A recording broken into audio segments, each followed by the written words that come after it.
And here in the first segment, we welcome in our first wave of panelists on today's show.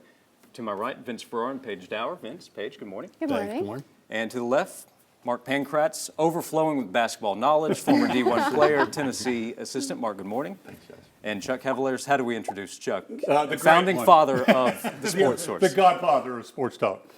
Thank you all for being here. A game yesterday, I think we all would agree, never really in doubt for Tennessee, except for the first, maybe the first 39 minutes, 59 seconds of the game. Jahmai Mashack, he's probably not the player that Tennessee fans are expecting to take that shot. We'll get into Rick Barnes didn't necessarily expect anybody to take that shot, as wanted the timeout. Shot goes in. Mark, we'll start with you. You want to start there with the shot? You want to start with final 30 seconds leading up to it? What's your big takeaway to begin with that huge win over Alabama? Well, watching that video to start out, it just gives you goosebumps. Not because of the shot that was made or the magnitude of the shot because of who the opponent was, but because of what Mashack's career has looked like. For the entire career, he's had Dalton Connect, he's had Chaz, he's had Zakai. All these guys get more notoriety. The points that we all talk about, the offensive ability, the struggles that he's had this year, shooting the basketball. Should he be in? I've said it. Should he be in? Should he not be in? And a guy that just the last 4 minutes, you talk about the shot is one thing, but the free throw line where he gets fouled and goes to the line, makes 2 free throws. Huge. The jump ball that he gets, and then knocking down shots. I mean, his footprints and fingerprints were all over that basketball game from the very start. That allowed us to be in a position to win that basketball game, despite Zakai being in such foul trouble early in that first half. Yeah, and the way he muscled in to get that missed free throw, right? I mean, that by itself, and then to get fouled. Tennessee outscored them 7-0, at the end. 5 of those were by Mashack. I mean, it was just, when you think about it, Barnes trying to call timeout, Ziegler trying to call timeout, and Mashack says, I've got it. I'm taking the shot. So, I mean, it was just an improbable ending, but, I mean, it was like called the greatest college basketball game of the year by the ESPN announcers, and I think they nailed it. And I think what he was doing on the defensive end, there wasn't a loose ball that he wasn't painted on during that game. And I think you can look to, I think it was like the 12:40 mark in the second half, and it's a loose ball, and he's hustling to get it on the other side of the court, and then takes the contact to get the layup on the other end. Well, it's a goaltend, but he gets the ball to go in there. And I just think what he was doing to get those extra possessions for Tennessee and the converting for points a lot of the times was huge for his confidence. And I think that's why at the very end of the game, he's like, yeah, I'll take the shot. I was like, I don't know what Rick Barnes is telling me to do, but I'll just go ahead and take that shot. So I thought that was really impressive. His confidence has never wavered, and he's tried to tell people, hey, I have offensive skills. I'm a good player, but sometimes getting other guys' shots has been the better play in the moment. He was my Vol Network pregame player interview, and I started that interview by saying, Jahmai, I gotta be honest with you, this game has you written all over it. Great team, big opponent, a lot of accolades, but then you're gonna take that personally and say, I'm great too, we're great too, we're going to answer the challenge. And he said, you're absolutely right. And he played that way and rose to the occasion. That's one of the great traits that this team has, is they raise their level to their competition.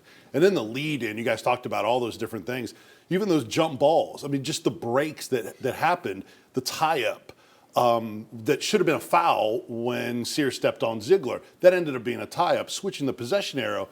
So then when you had that tie-up at the end, it actually went Alabama's way, so that set up them being able to get the stop on the 5-second call. So it's just those things all just fell into place so much. But Tennessee doesn't play that hard, and if he isn't so clutch, then obviously they don't win that game. And a couple other things, too. You look at Akbar. I think he was a difference maker in the paint. How about Jordan Gainey stepping up when we don't know where scoring's going to come from? And to this staff, it's credit again. They got the ball. They did some dribble handoff stuff where he could dribble handoff left and Gainey's coming off right. Under control, knocking down pull-up jump shots. Gainey kept us in that ball game offensively. Barnes, after the game, said Gainey has become their best driver. And they part of the post-game discussion as well was he's more comfortable. Zakai's out. We can get to that. But he's out for a lot of the first half. Gainey has to step up in that position. Well, and look, down the stretch, we ended up making plays. But that last 4 to 6 minutes, our offense got stagnant. When we got the ball into the paint, and Jordan did it a lot, Zakai did it a lot, but we got the ball in the paint, we could make good shots or make good plays. But a lot of times we were getting that ball on the perimeter, and our offense would stall at the end. And then the last person, one of the credit to coaches, because I was screaming at the end of the bench or at the end of the game when we took Gainey out. I'm like, who's going to score for us even the last 2.5 minutes? Because Igor had been on the bench for a lot of that second half, and he put Igor in because we were giving up a bunch of offensive rebounds, and Igor goes and gets 2 big offensive rebounds. So a guy that was out of the game could have checked out and said, man, where's y'all been talking about? I'm so important to this ball club. Stayed engaged, got 2 big defensive rebounds. And how about that second that was added to the clock at the end before the 5-second violation? What did it go from 2.6 to 3.8, I think? Yeah, 3.7. And here's the thing, guys. When Mashack's 4 of 5 from the line, right? Yeah. His first miss, his only miss on the free throw line from the Alabama bench, and people courtside could hear this. You are not a shooter. Well, guess what? At the end of the game, he got a look over at that bench, and his eyes were saying, I am a shooter. At least I was this time. Well, I mean, that was just awesome. And Mark, I like what you said about Felix Akbar, because Jahmai Mashack talked about him after the game that, after practice, he actually has Felix guard him on those similar types of buckets that he had at the end of the game, that 3-pointer. So he's like, yeah, so when I was pulling up to take that 3, he's like, I just imagined Felix was there and I knocked it down. So even before the game, Felix is contributing. Yeah, this talent that we're playing against the SEC, I mean, in these high-level games, it is a possession game. And you think about what Barnes did, a couple things. One, Gainey getting that full court layup at the end of the half, huge.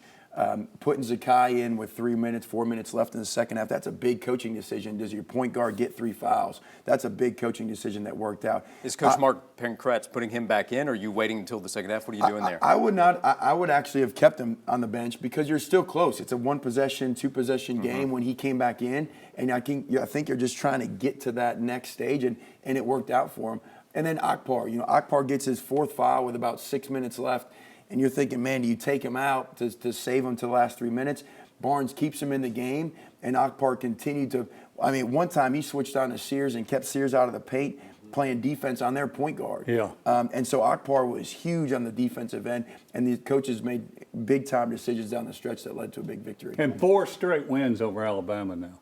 4 straight. 4 straight. Tennessee continues to win top 10 games at home. The numbers, the record stacking essentially that Tennessee's putting together at this point in big games is remarkable. Just adds to the list of what has been accomplished. So that's one of the great moments, right? That Tennessee fans will have experienced. We were talking before the show about big shots. The Chris Lofton shot against Texas came up. That's obviously earlier in the season. He has the shot against Winthrop, which was a big deal. But how many of those moments, those shots, does Tennessee basketball have? That's one that Tennessee fans are going to talk about forever.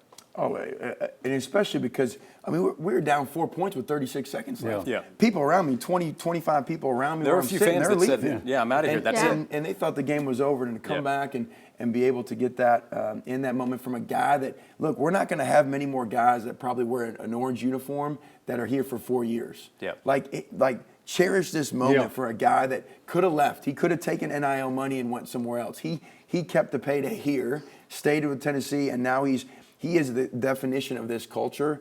And so fans really need to be celebrating what he's done in Mashack. I think to have a play similar, you mentioned the coast-to-coast by Jordan Gainey that he had against Illinois. Just think to have 2 incredible finishes like that in one season is phenomenal. 5-0 at home against AP top 10 teams now under Barnes. And Barnes actually wanted to keep Ziegler on the bench, but he said he thought Gainey was hired because he was having to do so much running the point. So that the game situation, I think, dictated why he made the move. Yeah, wanted a timeout at the end, didn't get it. Usually, Rick said he was furious. he usually tells the official before the play, I'm going to call a timeout. For whatever reason, didn't. Yeah. And it worked out for And he said that was his best coaching move of the whole game. That's right. We'll close out the segment quickly. Chuck, we were talking about big shots, big moments. Is it award worthy? What It's do you think? a buzzer beater, guys. I saw this on my desk. It says Oscar's best buzzer beater in Tennessee basketball history. Mark, can you open that? It's so exciting. Who could it be? And the winner is Jahmai Mashack. Wow!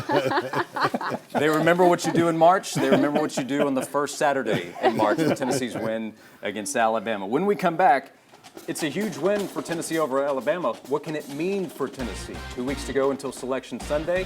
We'll get to that next.